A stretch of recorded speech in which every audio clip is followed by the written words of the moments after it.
ছাত্রছাত্রীরা, তোমাদের AI knowledge stream চ্যানেলে আবার স্বাগত। এর আগে আমরা চতুর্থ অধ্যায় নবম শ্রেণী ইতিহাসের চতুর্থ অধ্যায়ের শর্ট প্রশ্নগুলো আমরা আলোচনা করেছিলাম।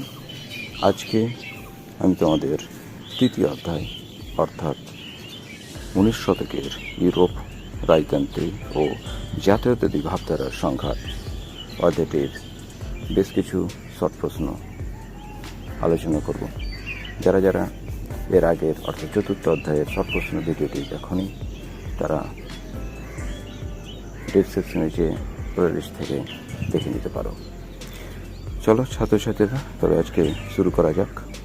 প্রথম প্রশ্নটা হচ্ছে, আধুনিক রাষ্ট্রচিন্তার জনক কাকে বলে হয়? নিকোলো ম্যাকিয়াভেলিকে। দ্য প্রিন্স গ্রন্থের লেখককে? Nicolás Machiavelli. ভিয়েনা সম্মেলন বা ভিয়েনা কংগ্রেসের প্রধান উদ্যোক্তা কে ছিলেন? মেটারনিখ। ভিয়েনা সম্মেলন বা কংগ্রেস কবে কোথায় অনুষ্ঠিত হয়? 1815 খ্রিস্টাব্দে অস্ট্রিয়ার রাজধানী ভিয়েনাতে। পঞ্চম প্রশ্ন, কে নিজেকে নেপোলিয়ন বিজেতা বলে উল্লেখ করেছেন? মেটারনিখ। 6 নম্বর প্রশ্ন, ইউরোপীয় রক্ষণশীলতার জনক কাকে বলা হয়? মেটারনিখকে। 7 নম্বর প্রশ্ন, কে কবে কার্লসবার্গ ডিগ্রি জারি করেন? 1819 খ্রিস্টাব্দে মেটারনিখ। কোন সময়কে মেটারনিখ যুগ বলা হয়? 1815 থেকে 1848 মধ্যবর্তী সময়ে। 9 নম্বর প্রশ্ন, কূটনীতির রাজপুত্র কাকে বলা হয়? মেটারনিখকে। 10 নম্বর প্রশ্ন, ভিয়েনা সম্মেলনের দ্বারা ফ্রান্সে কে সিংহাসনে বসেন? বুর্ব বংশের অষ্টাদশ লুই। 11 নম্বর প্রশ্ন, অষ্টাদশ লুই কবে মারা যান? 1824 খ্রিস্টাব্দে। 12 নম্বর প্রশ্ন, অষ্টাদশ লুই এর পর ফ্রান্সের সিংহাসনে কে বসেন? দশম চার্লস। 13 নম্বর প্রশ্ন, ফ্রান্সে কবে জুলাই বিপ্লব শুরু হয়? 1830 খ্রিস্টাব্দের 27 জুলাই। 14 নম্বর প্রশ্ন, রাজা রামমোহন রায় ফ্রান্সের কোন বিদ্রোহকে সমর্থন করেন? জুলাই বিপ্লবকে। 15 নম্বর প্রশ্ন, ফ্রান্সে ফেব্রুয়ারি বিপ্লব কবে হয়? 1848 খ্রিস্টাব্দে। 16 নম্বর প্রশ্ন, নাগরিক রাজা কাকে বলা হয়? লুই ফিলিপকে। 17 নম্বর প্রশ্ন, জুলাই বিপ্লবের পর ফ্রান্সের সিংহাসনে কে বসেন? অরেঞ্জ বংশের লুই ফিলিপ। 18 নম্বর প্রশ্ন, দ্য অর্গানাইজেশন অফ লেবার গ্রন্থটি কে লেখেন? Luis blank. 19 নম্বর প্রশ্ন, ফ্রান্সে দ্বিতীয় প্রজাতন্ত্র কবে প্রতিষ্ঠিত হয়? 1848 খ্রিস্টাব্দের 26 ফেব্রুয়ারি। 20 নম্বর প্রশ্ন, কে কবে ফ্রান্সের দ্বিতীয় সাম্রাজ্য প্রতিষ্ঠা করেন? 1852 খ্রিস্টাব্দে তৃতীয় নেপোলিয়ন।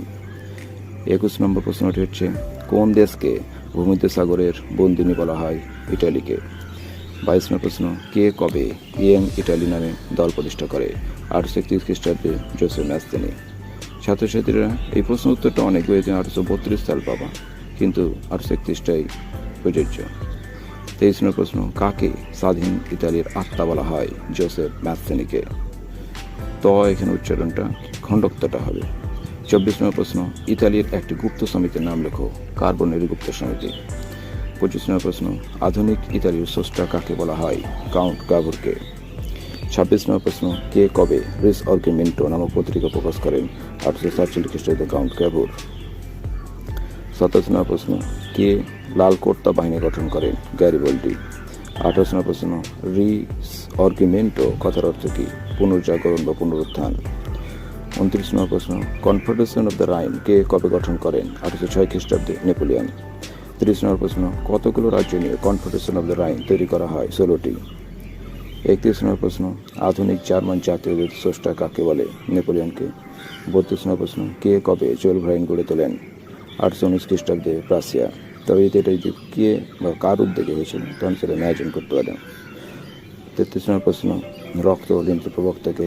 বিসমার্ক। 34 নম্বর প্রশ্ন, বিসমার্ক কবে প্রাসিয়ার প্রধানমন্ত্রী হন? 1862। 35 নম্বর প্রশ্ন, কূটনীতির জাদুকর কাকে বলা হয়? বিসমার্ককে। 36 নম্বর প্রশ্ন, বিসমার্ক কয়টি যুদ্ধের মাধ্যমে জার্মানিকে ঐক্যবদ্ধ করে? 3টি। সেই যুদ্ধ 3টি ছিল ডেনমার্কের যুদ্ধ, স্যাডোয়ের যুদ্ধ, সেডানি যুদ্ধ। 37 নম্বর প্রশ্ন, ডেনমার্কের যুদ্ধ কবে কাদের মধ্যে হয়? 1864 খ্রিস্টাব্দে প্রাসিয়া ও ডেনমার্কের মধ্যে।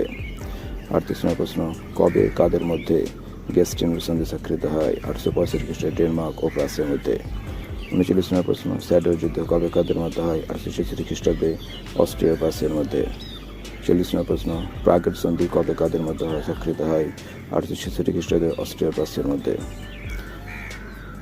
41 নম্বর প্রশ্ন, সেডানের যুদ্ধ কবে কাদের মধ্যে হয়? 1870 খ্রিস্টাব্দে রাশিয়া ও ফ্রান্সের মধ্যে। 42 নম্বর প্রশ্ন, অটোমান তুরস্ক সাম্রাজ্যের শ্রেষ্ঠ সুলতান কে ছিলেন? Suleiman the great. 43 নম্বর প্রশ্ন, ইউরোপের রুবন মানুষ বা সিক ম্যান অফ ইউরোপ কাকে বলা হয়? তুরস্ককে। 44 নম্বর প্রশ্ন, আধুনিক তুরস্কের জনক কাকে বলা হয়? কামাল পাশাকে। 45 নম্বর প্রশ্ন, বলকান কথার অর্থ কি? পার্বত্যাঞ্চল। 46 নম্বর প্রশ্ন, গ্রিসের একটি গুপ্ত সমিতির নাম লেখো। হিটারিয়া ফিলিকে। 47 নম্বর প্রশ্ন, আধুনিক রাশিয়ার জনক কাকে বলা হয়? Peter the গ্রেটকে।